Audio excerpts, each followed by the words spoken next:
Kelgan o'z kunlar qoldi. Yaxshi kelin, bayramlar bo'lsin. Nasib bo'lsa, hammaning xonadoniga yaxshi kunlar bo'lsin, bayramlar bo'lsin, qizlarim ham baxtli bo'lsin. Shular uchun bir yangi yil uchun bitta ashula aytib beraman. Ayting.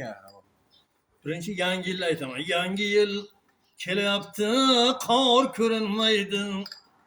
Yangi yil kelyapti, qor ko'rinmaydi.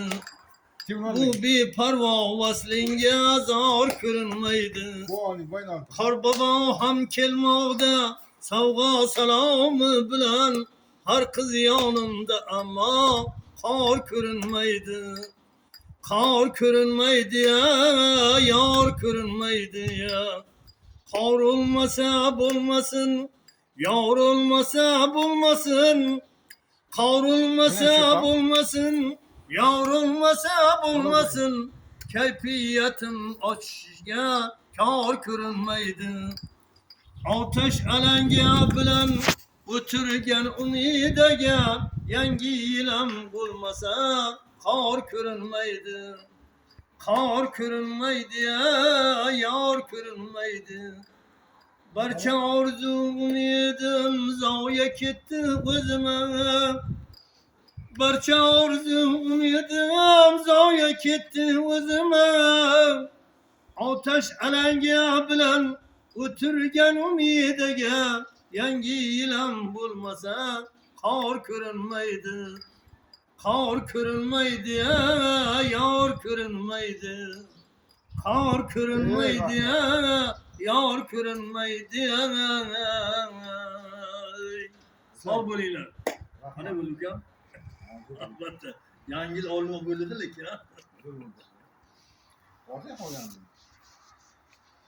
Muhabbat do'stlikni bog'lamay qo'ymay. G'am alam ko'ngilni dog'lamay qo'ymay. Muhabbat do'stlikni bog'lamay qo'ymay. G'am alam ko'ngilni dog'lamay qo'ymay.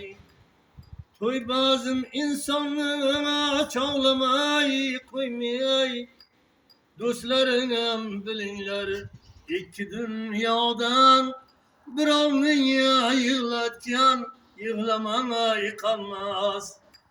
Seni yig'latganlar ay yig'lamay qolmas. Nohaq yig'latsang ko'z yoshing uradigan. Yoshmi qarmi yoshing uradigan.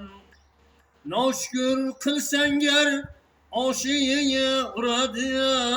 G'am alam ko'ngilni dog'lamay qo'ymay. Seni yig'latganlar ay yig'lamay qolmas. Yo'q demang hech qachon haqni xudoni. Nohaq yig'latmanglar ay boyni gadoni. Savobli dunyoda yig'ma gunohni. G'am alam ko'ngilni dog'lamay qo'ymay. Seni yig'latganlar yig'lamay qolmas. Hoji nazar nohaq ko'ngil dog'lama. Kishi haqqini yeb ko'ngil chog'lama. Faqat yig'latmagan kishini nohaq. G'am alam ko'ngilni dog'lamay qo'ymay. Seni yig'latganlar yig'lamay qolmas. Seni yig'latganlar ay yig'lamay qolmas. Sog' bo'linglar.